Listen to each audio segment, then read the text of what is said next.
happened to your family. I feel your pain as if it were my own. What you've suffered is beyond imagining. My family wrote me, my lady. I don't doubt they must be overcome with grief. But you must not despair.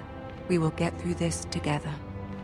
You must understand there are limits to what I can say, especially here in King's Landing, now that I am to be queen. To have a handmaiden from the north whose family fought for Robb Stark.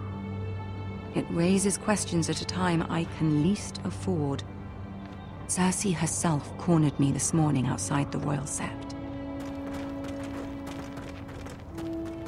She mentioned the northern girl in my service, and she painted you a traitor. She was very pleased with herself. I'm not a traitor. Of course not. It's only an excuse to torment you, and by extension, me. She demands an audience. She wants an apology of some sort, for what I don't know, but she's waiting for us now, and I promised I would bring you to her. I wouldn't ask this of you if it were not important. I cannot afford any conflict with Cersei with the wedding so near. I'll do as you ask, my lady. I knew I could trust you. Humor her. Tell her what she wants to hear. See if the Queen Regent is ready to receive us.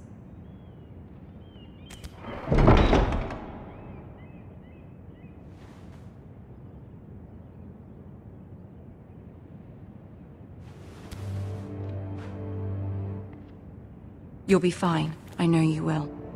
You may feel one thing, but you must say another.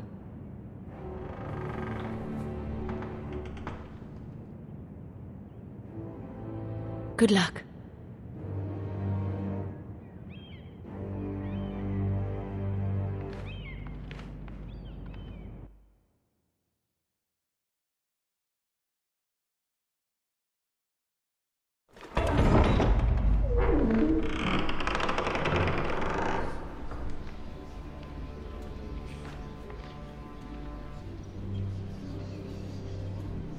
You can do this.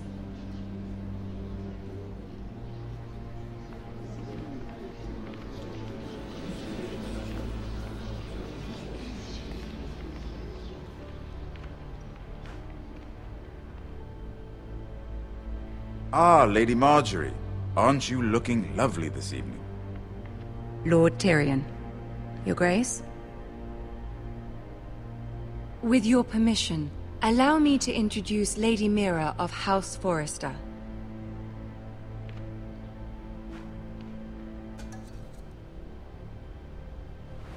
Your Grace. The girl knows her courtesies. Impressive. You may rise. House Forrester is a northern house loyal to the king. Are they? I beg your pardon, Your Grace. I wasn't talking to you. I want to hear from the girl. Is your family loyal to the king? Perhaps you should ask the new Lord Forrester. He's not here, is he? She is. Joffrey is the one true king, Your Grace. And yet... For centuries, the Forresters have been loyal bannermen to House Stark. A house of traitors. They were the Wardens of the North. We all served at the pleasure of the king. Clever girl. Perhaps too clever for her own good. The girl did name Joffrey as the one true king. Is your house willing to swear fealty to your new liege lord, Roose Bolton? Yes, Your Grace. Absolutely. I see. Despite the fact Roose Bolton allied with Walder Frey. If it was me, I'd find it difficult to so quickly forgive the men who killed my father. Old allegiances are not easily abandoned. But now that the war is over, we must look to rebuild and forge new alliances. There are ships and shields to be built, and Joffrey will need a steady supply of ironwood for his armies.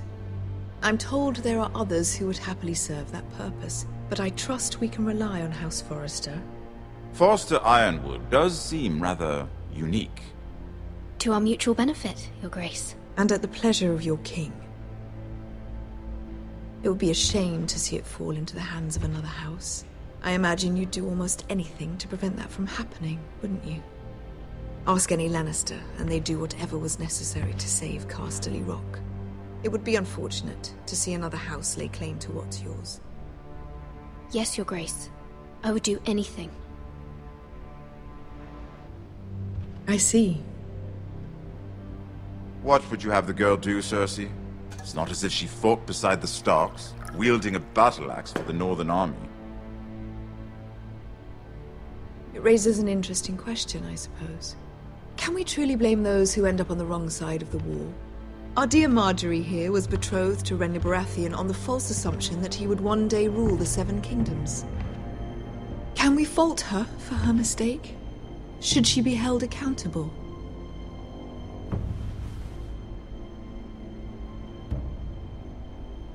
She was just following her heart, Your Grace. And the very same heart so quickly led her to my son. If there's a point to this, I hope you find it quickly. Loyalty can be such a hard thing to define. This city alone is filled with all sorts of ambitious opportunists looking to reinvent themselves, pretending to be something they're not. Who knows what lurks within their hearts? You are a girl from the north, here in service to Lady Marjorie. One can only assume her interests are yours. Yet loyalty to a king, that must be absolute, beyond question. And if your loyalties were to become conflicted between your king and the very person whom you serve, what would you do then? I'm sure she would... Let the girl answer the question. I would be true to the king, Your Grace. Well said. I was beginning to worry you didn't have your priorities straight. She is a threat to the crown, isn't she? The most dangerous handmaiden in all of King's Landing. My sense is this girl will say almost anything to get what she wants. Which is not very encouraging. I'd like a word with you, if I may. Of course, Your Grace.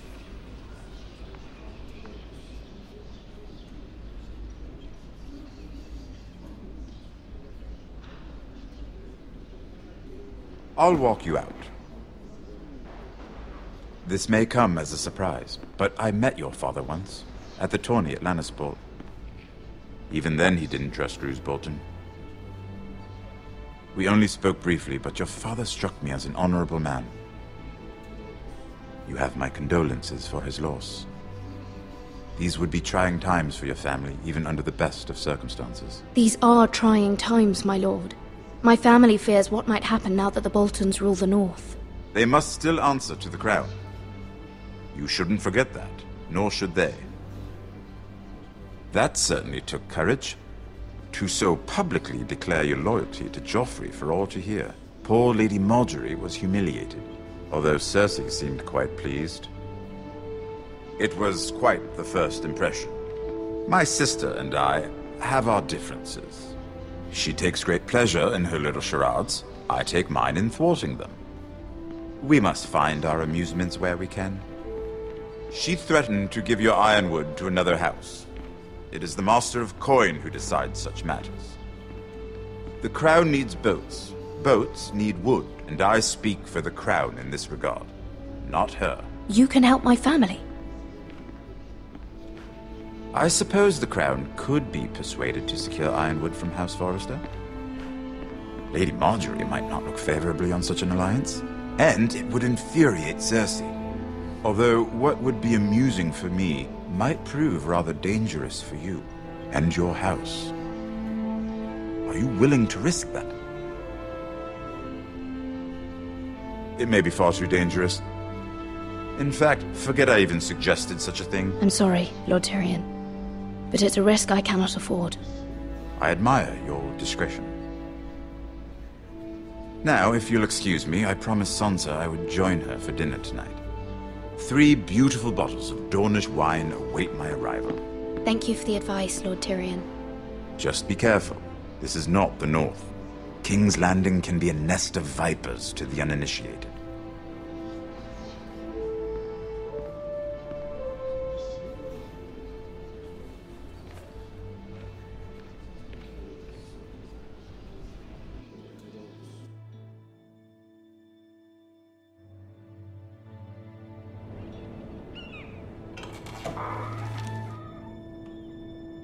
Mira, I was worried. How was it?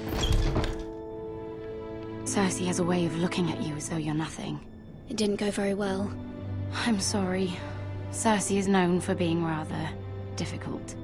But at least it's over now. Lady Marjorie has spent the entire day working on seating arrangements for the wedding. Of course, you and I are seated way at the back, here with the 4th cousins and the 9th-born sons. Ah, Sir Jaime. I wouldn't mind tarnishing that white cloak of his. Sarah! What? It's true. And Oberyn Martell, the Red Viper.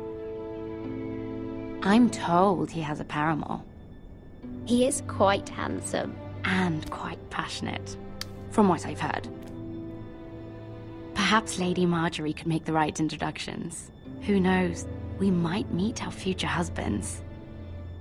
Although, marrying a king, I can only imagine what that would be like.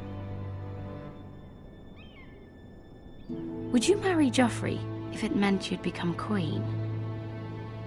He does have a certain look about him, and he's always treated Lady Marjorie well. I'd marry anyone if it helped my family. Right, of course. Well, I would marry him. Imagine the power you would have as Queen of the 7 Kingdoms. I might even allow you to be my handmaiden. Let's see, who else should we marry off? Brienne of Tarth and Tyrion Lannister. What a perfect match! Sir Bronn and... What are you doing?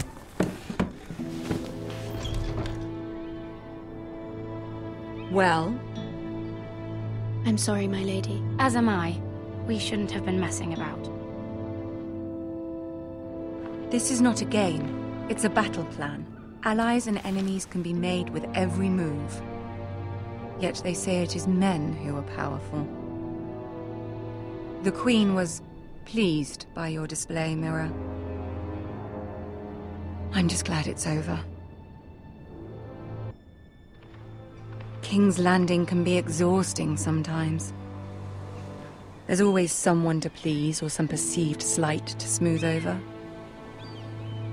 I fear it will only get worse when I am queen. Once they know your true heart, the lords and ladies will have no choice but to love you. Do you agree? It doesn't matter what you feel. It only matters what you say. You learn very quickly. You were brave agreeing to obey the Boltons. That cannot have been easy. I know you must fear what Lord Bolton might do to your family. I do appreciate your willingness to appease her, as difficult as it may have been. Thank you, my lady.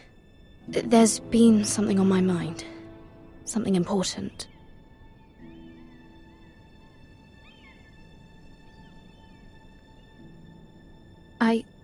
I did have a favor to ask of you in return. Whatever you wish to say, you can say it in front of Sarah. There are no secrets between us. It's about my family. I trust her.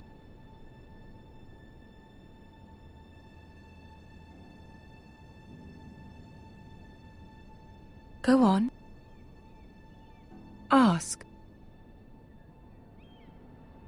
I received a letter from my family. I fear my family will suffer if Ramsay is left to do as he likes. But if a raven could be sent to the Boltons to let them know House Forrester has the protection of the crown. Ramsay Snow will arrive at Ironrath within the week. I would never ask this of you if it weren't so urgent. That is no small request, especially now. Joffrey knows only too well your family fought for the Starks, and now you would have me ask him to intervene. Is the situation